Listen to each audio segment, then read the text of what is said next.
Au bout de la nuit. Il était une fois dans une soirée, je me suis installé sur un canapé et j'étais fatigué. C'est comme si j'ai fait le tour du monde. Il était environ 11 heures après avoir participé dans une fête. C'était l'anniversaire d'Anaïs. Tout était calme en regardant la télé. Soudain, je me sentais triste et mes yeux ne cessent de papilloter. Et cette nostalgie m'emmenait dans un long sommeil.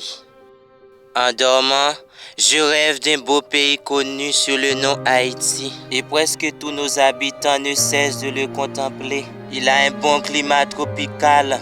Les plantes nous donnent de bons fruits. J'ai vu que les dirigeants fonctionnent bien.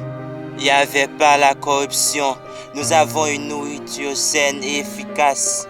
Et l'amour était devenu comme la patrie parce qu'il était partout et ailleurs dans le pays. Puis, dans les moments les plus difficiles, les paysans organisaient des combines pour la plantation des terres. Nous avons une bonne éducation. Les gens savent lire et écrire. Les hommes, les femmes, les enfants et même les vieillards. Ouf, le rêve. C'est alors que j'étais en pleurs, en criant « Haïti, reviens, reviens Haïti ».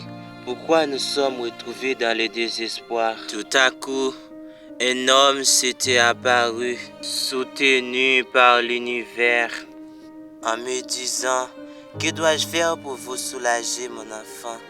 Je lui ai dit « Je veux que tu changes mon pays. » Répondit-il « Ton pays peut changer, mais la seule chose, le travail doit se faire du côté de votre peuple. » Je me demandais que pouvons-nous faire pour transformer afin d'acquérir le bon fonctionnement.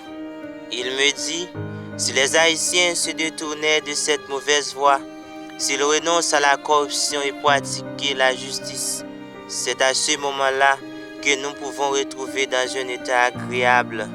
Mon adorable, et si les gens ne peuvent pas unir, que vont-ils arriver?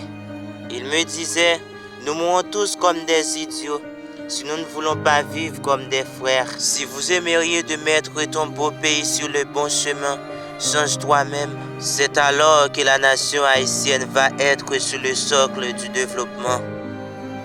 Dès qu'il a fini de parler, tout de suite, l'homme s'en va. Et je me suis réveillé au fond de la nuit avec une joie très vive, en disant, tant qu'il y a des hommes, il y a de l'espoir.